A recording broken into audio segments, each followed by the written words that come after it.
koro ok yang adiera mano mar pesa magiyudo. MCS timo ang'o mar mondo mi one ni pesa kochoki to pesa makamago owach adiera ni mae pesa mochoki ma onge moko ma opani, nikech iyudo ni sani koro giketo geno ahinya ni pesa wuok malo. Koro isaya sirikal ni sirikal pok omiyo kaontis pesa, to pesa michoko adiera to nitiere moko malal kumoro. To wage ni MCS bonego bed ni ng'iyo kaka pesa tiye kaontis kacha mondo weche mag mibadhi bendo ked godo. Munuve.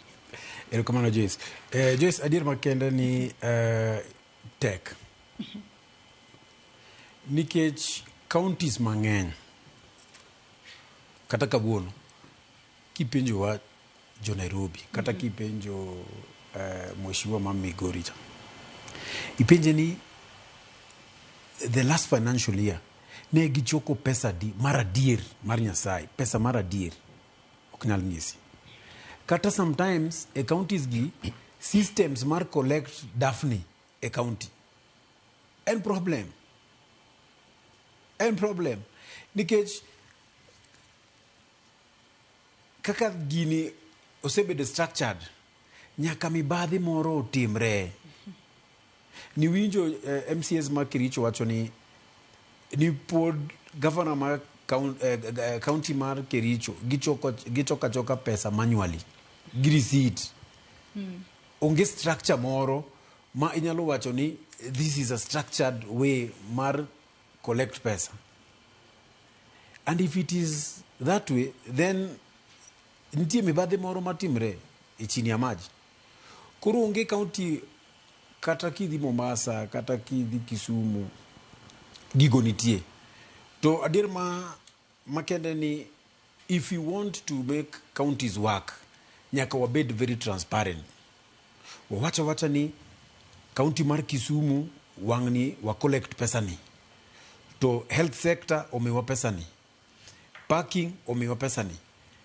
Collection mar lands omiwa pesa ni. Watch mar construction omiwa pesa ni.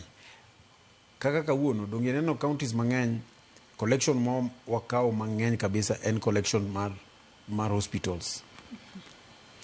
Koro mano nyisre ni watax jomotuo sana.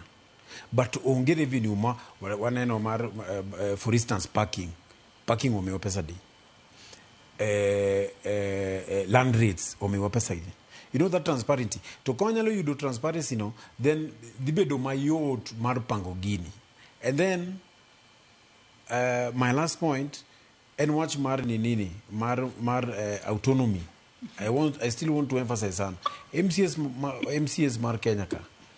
Let us make sure that we push mondo counties obey autonomy, wabed gi budget wa development fund ni obey enshrine a constitution. Morukata ka wa fight a watch mar pesa mo collect a counties. To wa fight nikech wang'eyo wadhi kiti wa onego wayudo 60 million kata 80 million. And it is enshrined in constitution. Kaka nitie sani, World Development Fund, it is nowhere. It is not enshrined in the constitution. Obede wa enshrine it in constitution, and then now wa team wachma oversight mondo wange pile counties wachoko pesa di. Kaka Nairobi ka wan gi shida no. Kisumu be nitie shida no. Kericho be ineno shida nitie. Meru be shida nitie.